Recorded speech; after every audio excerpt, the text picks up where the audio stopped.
एक गांव में एक राजू नाम का किसान अपने परिवार के साथ रहता था। वो दूसरों के खेत पर जाकर काम किया करता था और घर में उसकी माँ और उसकी पत्नी रेखा रहती थी। राजू के पिता के मरने के बाद उसकी माँ बहुत बीमार रहने लगती है। उसकी बदतमीज बहू घर का सारा काम उसी से करवाती थी। अरे माँ जी उठिए, ये तो उठ ही नहीं रही है। ए बुढ़िया उठ जा जल्दी, घर का सारा काम यूं ही पड़ा है और ये महारानी अभी तक सो रही हैं। उठ जल्दी, घर का सारा काम कर जाके, सुबह का 6 बज रहा है। बहू मेरी आज कुछ तबीयत ठीक नहीं लग रही। ये कोई बहाना नहीं चलेगा समझी, चल जाके काम कर।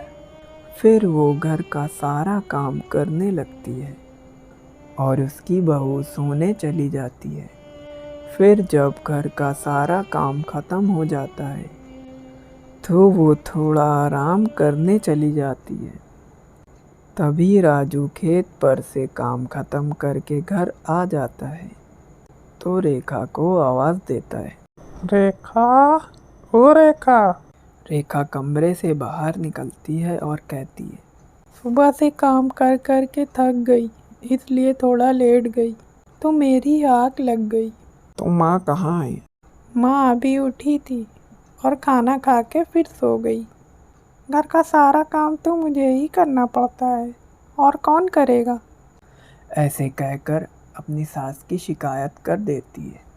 फिर राजू अपनी माँ के पास आता है और बोलता है, अरे माँ, तुम दिन भर सोती ही रहती हो, थोड़ी रेखा की काम में मदद ही कर दिया करो। उसकी माँ उससे कुछ नहीं बोलती है और चुप रहती है, क्योंकि अगर वो अपने बेटे को कुछ भी बताती तो उसकी बहू बाद में उसके साथ और बुरा व्यवहार करती, इसलिए वो कुछ नहीं बोलती है। ऐसे ही रेखा अपनी सास से रोज़ काम करवाती और खुद जाके आराम से सो जाती है। एक दिन उसकी सास इन सब से परेशान होकर घर छोड़ने का फैसला कर लेती है और रात होने पर वो जंगल की तरफ निकल जाती है। वो जंगल में एक पेड़ देखती है तो उस पेड़ के नीचे बैठकर रोने लगती है। उस पेड़ पे बैठी चुड़ैल उसका रोना सुनकर पेड़ से नीचे आ जाती है। वो उस चुड़ैल को देखकर बहुत डर जाती है और डरते हुए पूछती है, तुम कौन हो? तो चुड़ैल बोलती है, मैं चुड़ैल हूँ, मैं इसी पेड़ पर रहती हूँ, तुम यहाँ क्यों आई हो?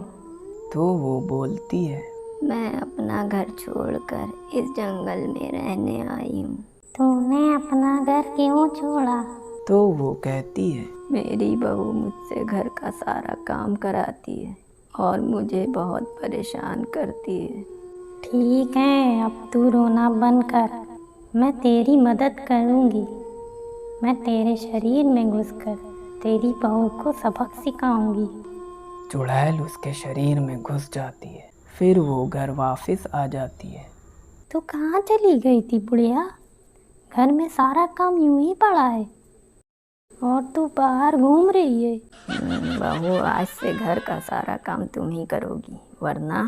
तो रेखा डर कर काम करने चली जाती है। ऐसे ही जब दूसरे दिन रेखा अपनी सास के कमरे में जाती है तो वो देखती है उसकी सास के बिस्तर पर एक चुड़ैल लेटी है। रेखा झट से घर के बाहर आ जाती है तो उसके पीछे वो चुड़ैल भी आ जाती है। चुड़ैल रेखा से कहती है, तुम्हें सबक सिखाने के लिए ही मैं यहाँ आई हूँ। तू अगर सुधरेगी नहीं तो मैं तुझे भी अपनी तरह चुड़ैल बना दूंगी। रेखा डर कर माफ़ी मांगने लगती है। तभी चुड़ैल उसकी सास के शरीर से बाहर निकल जाती है तो रेखा अपनी सास से माफ़ी मांगने लगती है। चुड़ैल ये सब देखती है और चली जाती है।